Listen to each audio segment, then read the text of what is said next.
Hello students, तो हम बढ़ते हैं पार्ट 2 की तरफ, characteristics of utility. We have already studied 5 characteristics, 6th characteristic onwards we will study now. So sixth characteristic of utility is that utility differs from satisfaction. So utility differs from satisfaction मतलब satisfaction is something different जो हमें किसी वस्तु को उपयोग करने के बाद पता चलती है, उपयोगिता है ना, satisfaction. But sometimes what happens, utility is pre-assumed. Pre-assumed का से यहाँ पर मतलब है कि हमें पहले से हम कुछ सपने देखते हैं, हम कुछ सोच के रखते हैं, किसी और के कहे मुताबिक सोच लेते हैं कि ये चीज बहुत अच्छी होगी। Someone tried a new dish किसी और कंट्री की और बहुत तारीफ की, या कहीं घूमने गए उसकी बहुत तारीफ की।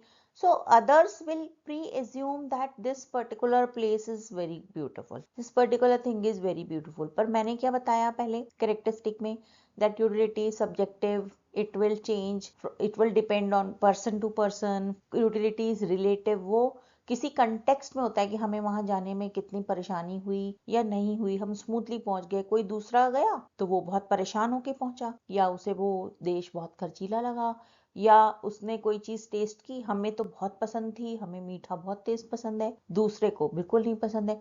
सो प्री-एज्यूम मतलब हमने तो बता दिया कि that this thing is very good, लेकिन जब दूसरे ने उसको ट्राई किया, वो अपने नजरिए से उसको चेक करेगा। तो अब उन्होंने पहले जो सोची थी उपयोगिता कि मुझे तो ये चीज बड़ी टेस्टी लगने वाली है क्योंकि दूसरों ने इसकी तारीफ की, लेकिन जब हमने यूज किया तो वो प्रोडक्ट हमें बिल्कुल पसंद नहीं आया, हमें वो बिल्कुल टेस्टी नहीं लगा। So now this is what, this is कि यूटिलिटी पहले हमारे दिमाग में कुछ और थी और यूज करने के बाद एक्चुअली हमें कुछ और फील हुआ। So after using that product या है ना, वो कहलाएगी satisfaction. So satisfaction is actual satisfaction, सच में वो है जो आपको रियलाइज होगा वस्तु को यूज करने के बाद, किसी खाने को खाने के बाद, कहीं घूमने जाने के बाद, कि हमें तो उतना मजा नहीं आया। So we can say that utility differs from satisfaction. Seventh is utility is not same as pleasure, मतलब यूटिलिटी उपयोगिता हमेशा खुशी या कुछ मजा ऐसे नहीं देगी आपको।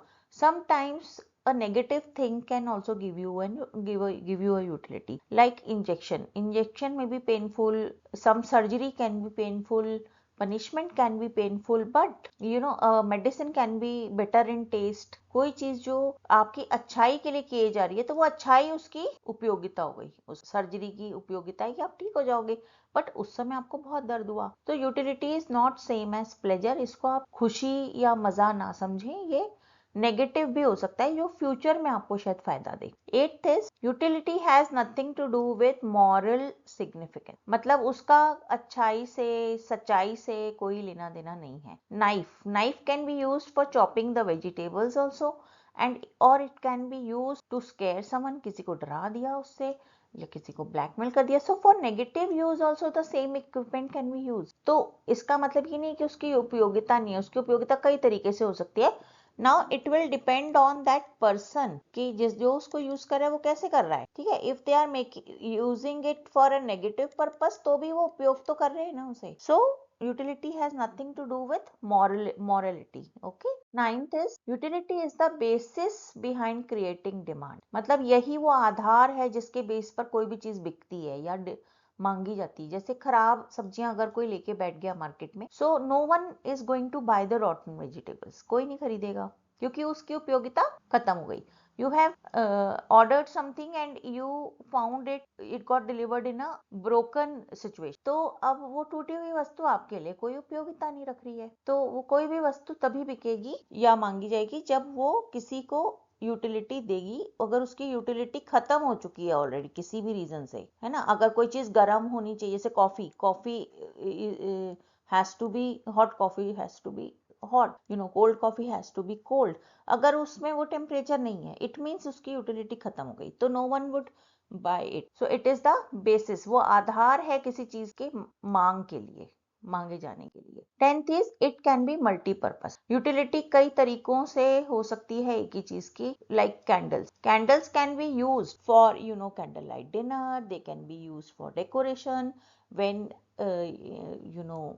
electricity is not there, in the absence of electricity, जब हमारे घर में लाइट चली जाए तब हम यूज कर सकते हैं कैंडल्स का. So things can be multipurpose. 11th is not necessarily कि कोई चीज हमें आज ही यूज करनी है तो उसकी यूजफुलनेस है. No, usefulness can be futuristic, और शायद वो चीज जिंदगी भर काम भी ना है. ऐसा भी हो सकता है that you have bought it and then it got expired.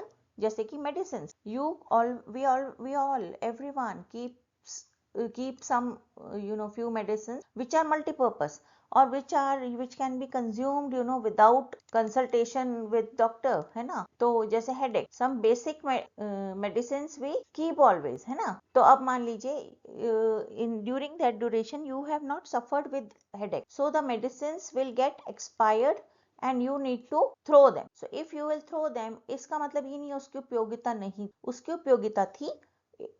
The usefulness, the utility was for some time, but you did not make use of that utility in that timeline. उस timeline में आपने उसकी उपयोगिता को use नहीं किया. Correct. तो हम ऐसी भी चीजें खरीदते हैं जिसकी उपयोगिता हमें शायद, हमें होता है कि शायद ये यूज आ जाए, या फिर हमें पता नहीं ये कब यूज हो आ जाए, हमें पता नहीं, है ना. We don't know when exactly we are going to use it, but it is a useful thing. जैसे कि हर घर में एक टूल किट होता है. यस, एक टूल किट होता है, एक फर्स्ट एड बॉक्स होता है मेडिसिन का. So not necessarily that everything is useful in immediate context, कि आज कल हमें वो चीज यूज करनी है. नहीं, हम सिर्फ रखे रहते हैं क्योंकि वो यूजफुल है. So thank you. Now all the characteristics of utility are being covered. Happy learning.